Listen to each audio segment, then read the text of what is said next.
Hi, everybody. I'm Marley D. As Read Across America's ambassador, I hope to help the National Education Association spark a love of reading among readers of all ages and foster community around diverse books. When people talk about books together, their understanding of each other grows so much. That's why I'm excited to make a reading connection today to talk with Alicia D. Williams, author of Jump at the Sun, the true life tale of the unstoppable story catcher, ZORA Neale Hurston, a featured title for NEA's year-round celebration of Read Across America. Thank you so much for being here today. We are so excited to have you and to talk about Jump at the Sun. Thank you for having me. Yay. I think I've gotten the intro down, so that went really well.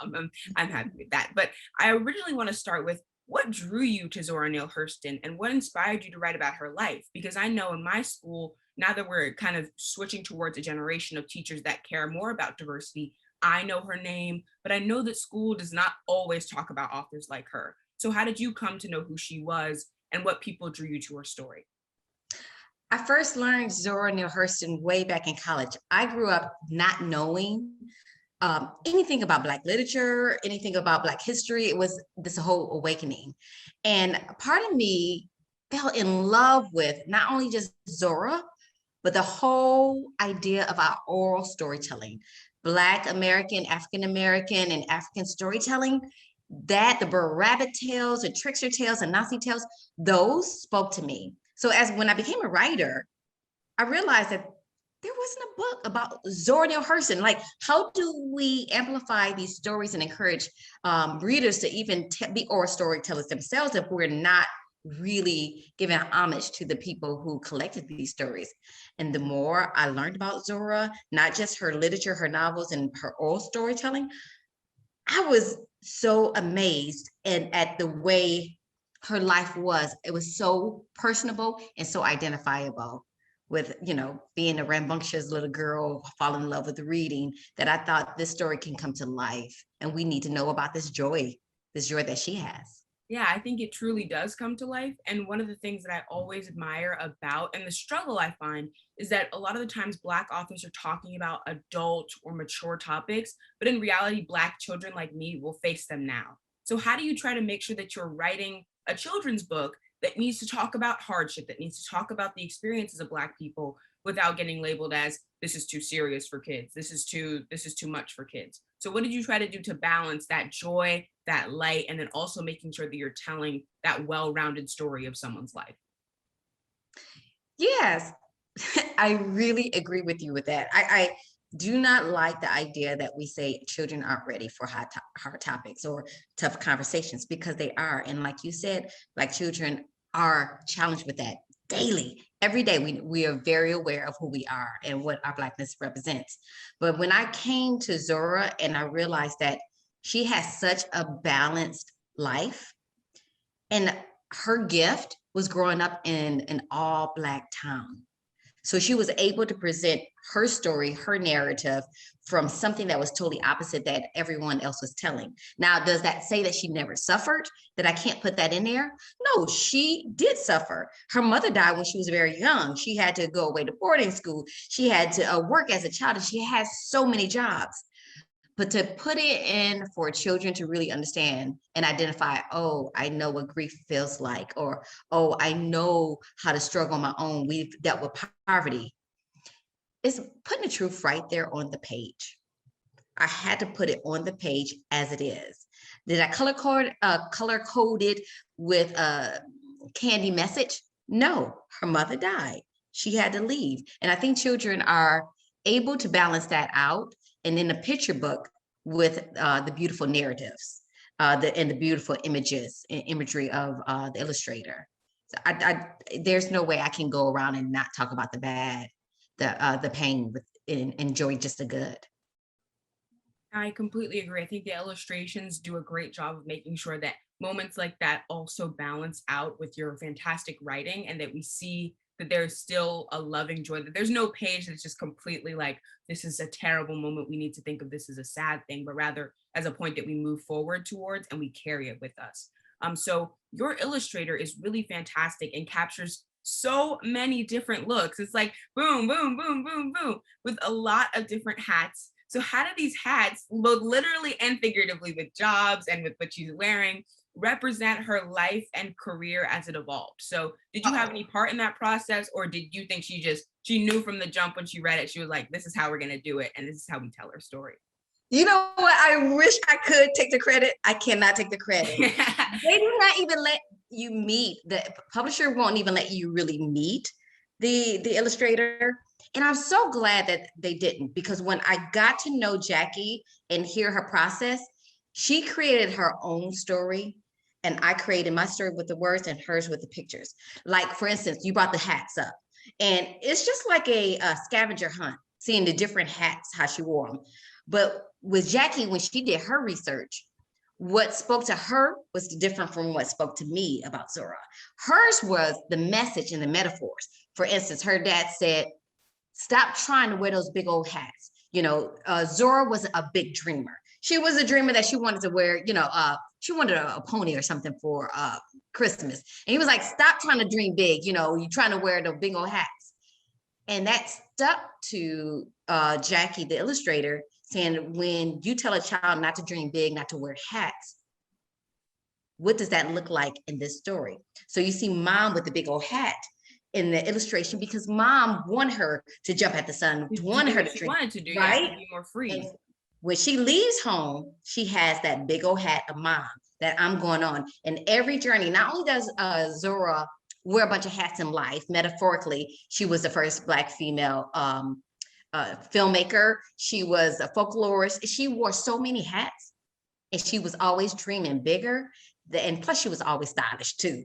You know, even when she didn't have money, she was stylish. So those hats represent so many things that the illustrator put in there. Even so much with the animals, because of the folklore, right? The animals disappear when there's a hard moment in her life, because you don't do what makes you happy when you're really sad. When you're in a funk, you don't do it. But they return. The animals return when she's back to storytelling and life is going well. So there was a whole beautiful element that Jackie Alcantara put in here. Yeah, I think the element is super fun. And I know that some illustrators don't talk to them. Sometimes they're duos, sometimes they're whatever. But I think that it's super great that you guys found a way to illustrate together with words, written words, and with actual pictures. But kind of drawing more on your personal note, what kind of metaphorical hats have you had in your life? Because I know my grandma, she used to make bras. She owned a business. She did all these things. Like, she had so much going on in her life. She still does. So how do you think, as a Black woman, or just as a woman, or even as a human, you related to the idea that, hey, there are some things I have to do to pursue my dream that I don't always want to do. And some moments I've had to be something that I'm not really, or do something that I don't really feel like doing, because it leads me to something that I really love. Oh, yes. I'm glad you posed it. Sometimes we never stop to reflect on our own selves like that. But there's hats that I had to wear, that I enjoyed wearing, and hats that I had to wear to make sure I had food on the table for my daughter, or to survive, to get me to the next level. I've I've had so many hats. Like, I did stand-up comedy, sketch comedy. Yeah, I wanted to be an actress. So I went to acting school and I wore that hat. I didn't know Black history, so I wore a hat of a historian in college, really trying to understand our history. Who was I? I wore a hat doing makeup. And all of these different hats served me, I think. Yeah, I had to have a bank job. I wore a hat as a flight attendant, which got me here in Charlotte, which I have my daughter here in Charlotte, and that pushed me to be a writer. So all these hats that I wore, just like Zora, I may not have known what they were for, but I believe it played a bigger part to get me to what I'm doing now. Like your grandmother, she had to make sure that she had to feed your mother and father. Yes, You know. and she was immigrating back and forth, but she was sending money from Canada to Jamaica, and then they moved to the US, and all this stuff is going on. And I find it so amazing how people are able to do that, like, especially as adults, to have the patience to do something you don't want to do. Because I think as a kid, I'm like, I don't want to do it, it's not getting done. Like, I will, like, there's always somebody else in my corner. Exactly.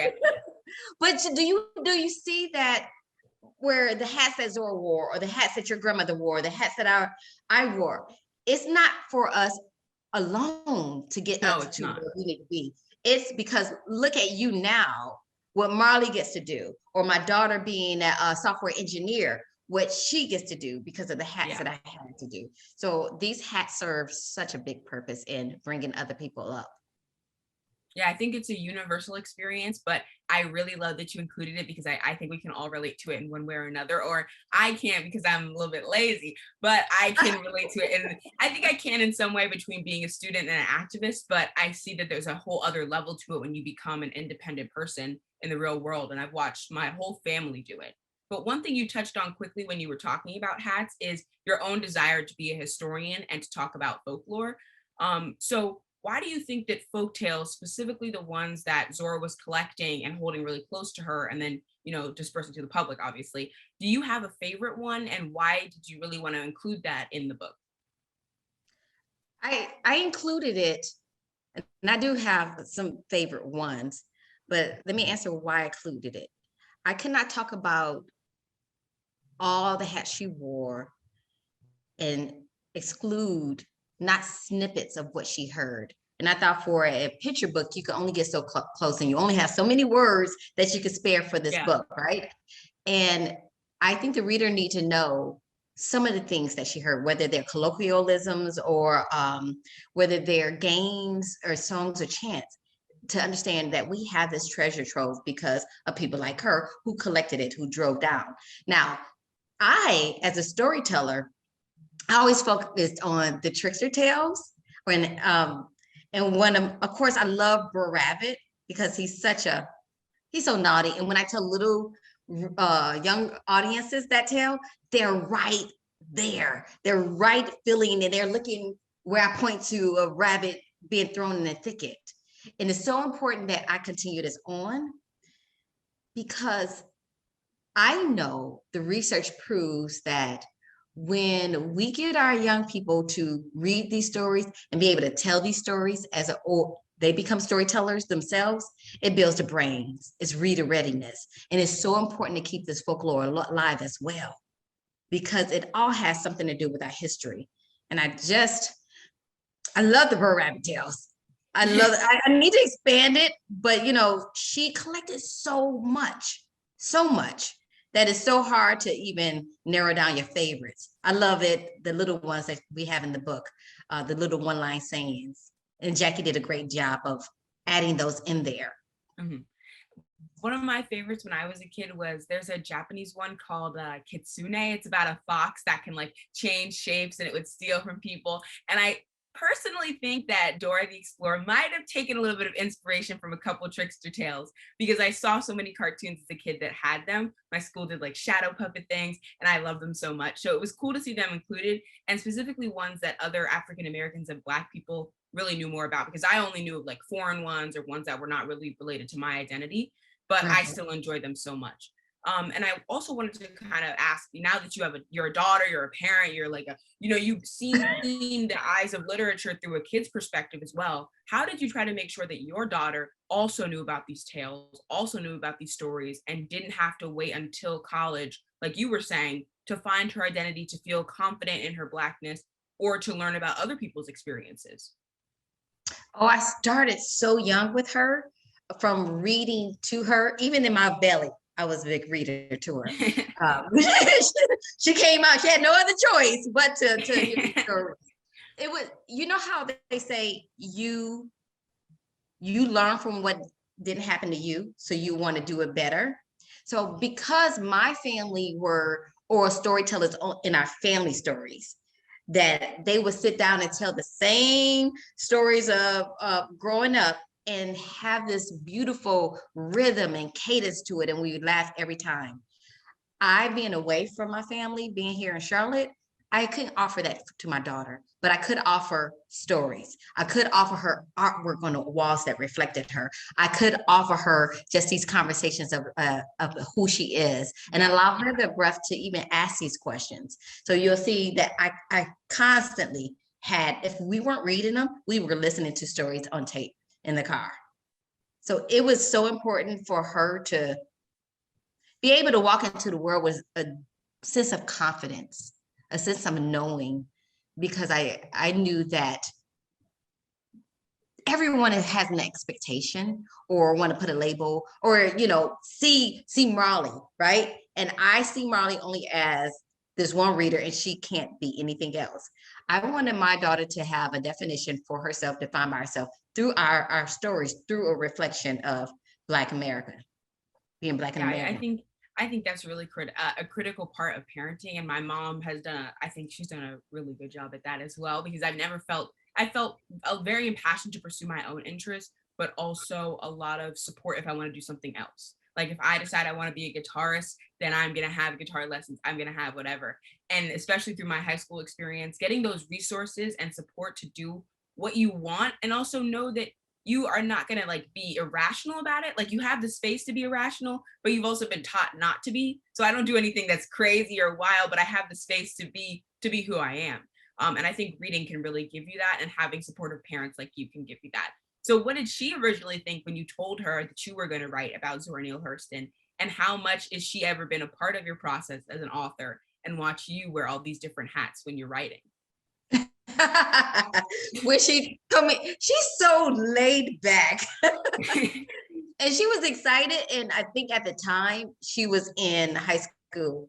And I still have her Zora Neale Hurston homework where she had to fill out the, questionnaire for it. And I showed her just now. She's like, "What you want me to do with that?" I'm like, "It's Zora Neale Hurston." Yeah. But so with me starting to go back and to become a writer,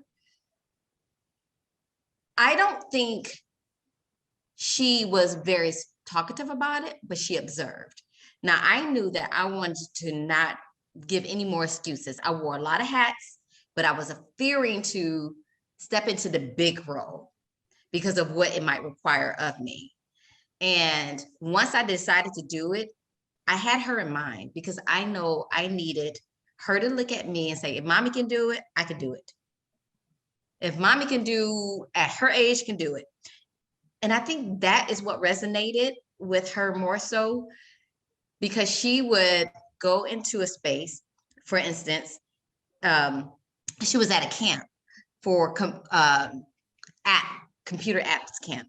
And she was one of two girls. And the boys were like, "What are y'all doing here? Y'all can't do this. This is coding." And she's like, "I'll show you." And she worked her butt off.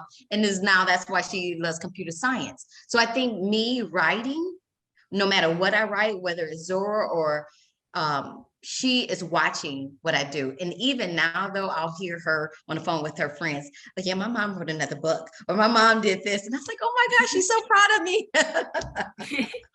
I know she is, and I can tell. I think we can all tell from just the joy you have in talking about her that you guys have a beautiful relationship, and that you've definitely done a great job of making her feel free in who she is. But I know we're gonna get back talking about the book, but I feel like as an ambassador, I want to talk about the whole of the author's life. But I like people to know who you guys really are beyond just the story itself, and how'd you pick the pictures? How'd you do this? But getting to know who you are, because it really helps us understand the story even better. So I wanted to talk a little bit about your other middle grade novel, Genesis Begins Again. And you have another picture book biography called Shirley Chisholm Dared, which I super duper love because I originally had studied Shirley Chisholm and she was like my biggest idol in elementary school and still is.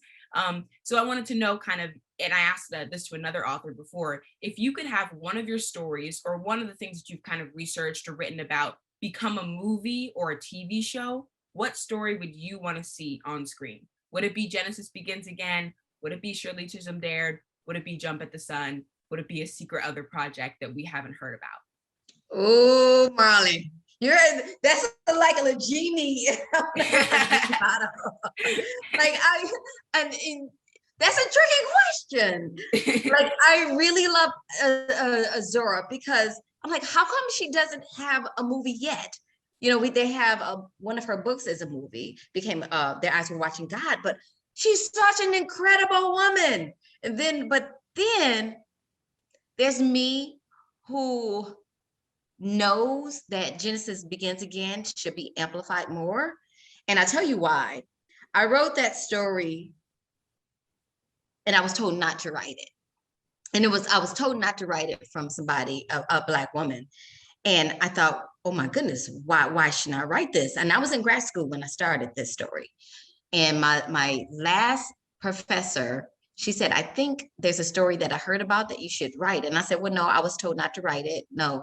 She said, send me the story. I said, no, I'm not going to write it. I was told last semester, don't put it down.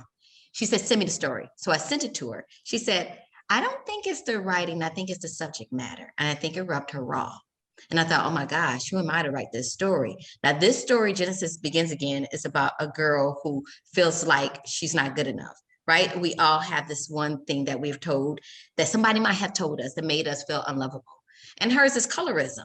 And colorism, the discrimination between light versus dark skin, happens in every colonized country, but yet we don't deal with it. And I worked in kindergarten. I was an assistant in kindergarten, and it hurt me to see that our 5-year-olds come in, and if they are brown or black children, this is a predominantly white school, if they are brown or black, they would not choose skin tone crayon to match to do their portraits. Yeah. And why at 5 years old are we still sending a message, or they're still receiving a message that they're not good enough?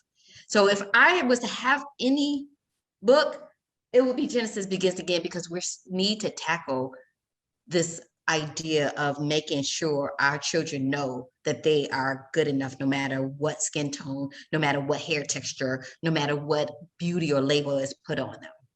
We need to really go deeper with that conversation. I could not agree more, although I have not read it, and I will be purchasing it as soon as it's over, because I definitely want to have that, especially because my mom runs a camp, or used to run a camp called Super Camp, that is a bunch of young Black girls. It's a leadership camp. It's super fun. But I noticed that even in the space that is 100% Black girls, we still see those similar power structures existing among the girls, and who's the leader, who's the smart one, who's just the pretty one, who's the dumb one. Like, I see these things coming into play. And I think because, and I'm going to ask you about this a little bit, and it's a trickier question, because people are so focused on diversity itself, they don't understand or value that there can still be problems within that diverse space. So how do you think that classrooms can fix those kinds of problems, like you were just talking about?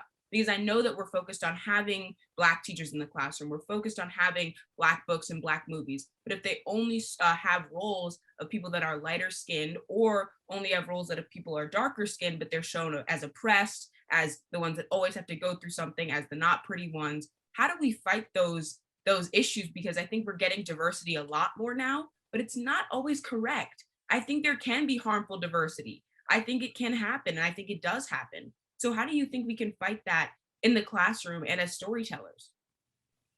In the classrooms, I do want to say we have to recognize it. Truth be told, we are diversifying our reading list. We are diversifying certain things, but we're not doing a job of being as intentional. When I was in that classroom, it was me and a Mexican American, me and my teacher, we were the only brown people on that team. The other teachers would never realize it. Year after year, no matter what, they would never recognize that, or have the confidence to step out that comfort zone to address it. So I do believe that we need more education and on how to address this and recognize it. Otherwise, we'll let it go.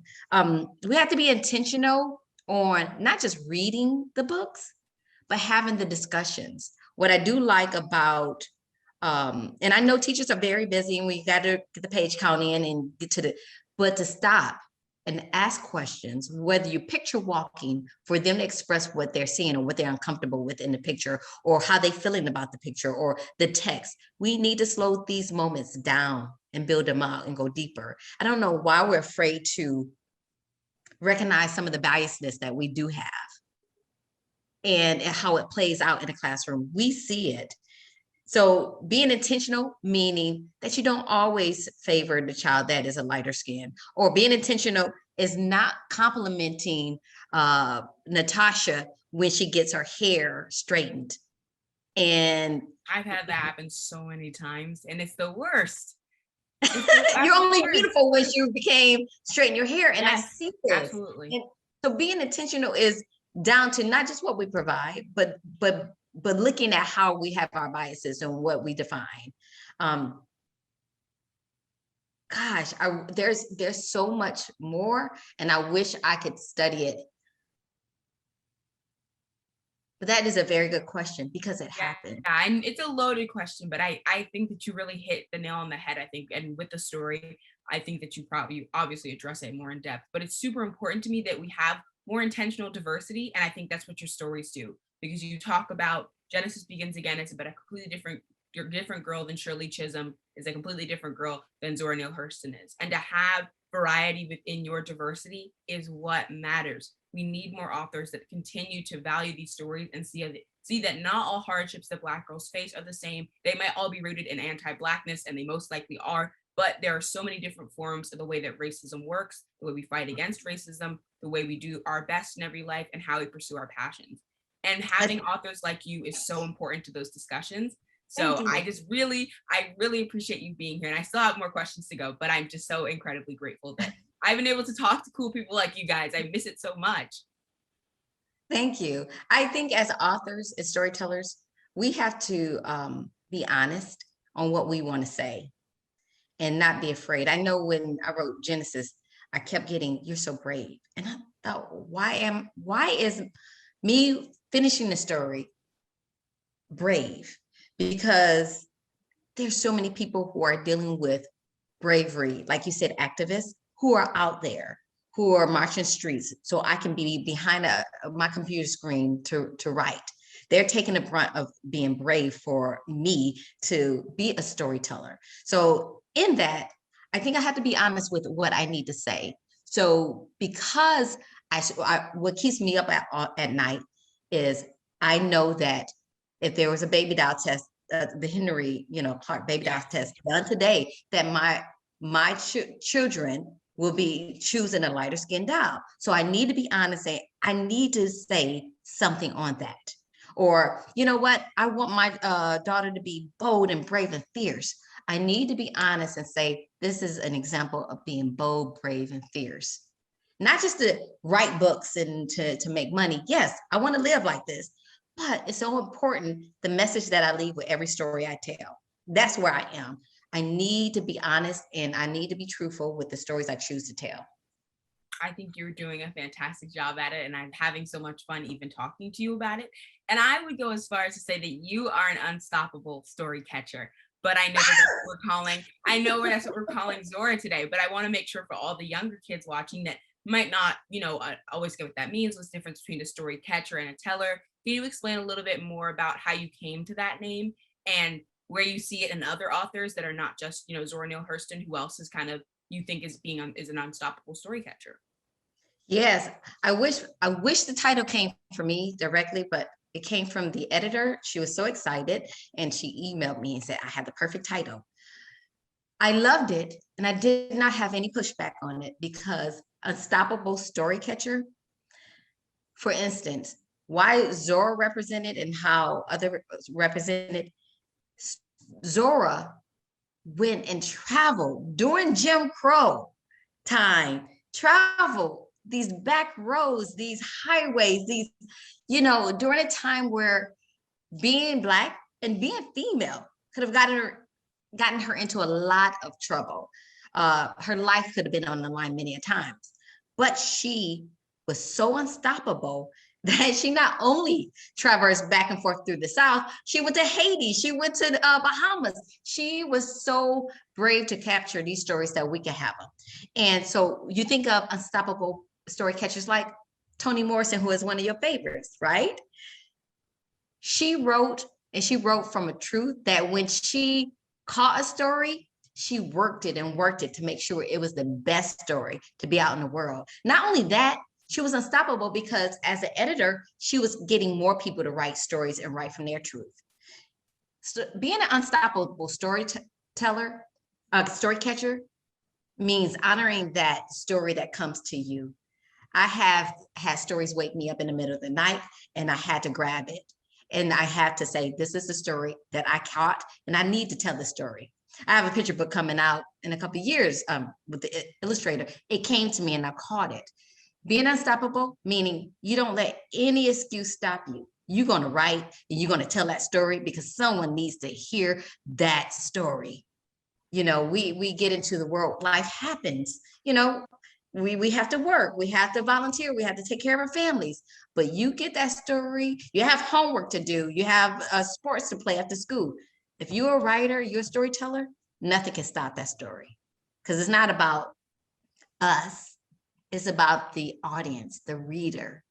Had I not wrote Genesis, I don't think I would have gotten so many students saying, oh my gosh, that was me. I was bullied, or I was homeless before, or if I did not honor that story, if I did not catch that story, and if I let something stop me, then there are so many students out there who would have said, oh my gosh, or adult women who said, I needed that story when I was 13 years old.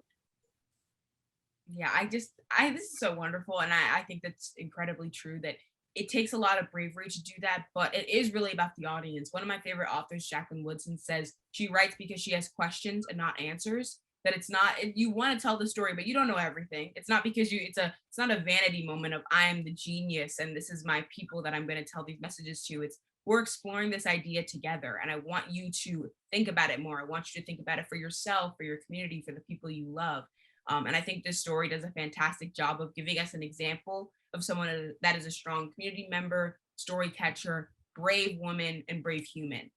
So I think our conversation is coming to a close, but I want to say thank you again so much. Everybody, make sure to pick a copy up of Jump at the Sun, the true life tale of unstoppable story catcher, ZORA Neale Hurston. Everybody, thank you so much for being here today. We loved it. I think everybody at home is going to love it, and they're going to learn about a new hero for all of us as readers.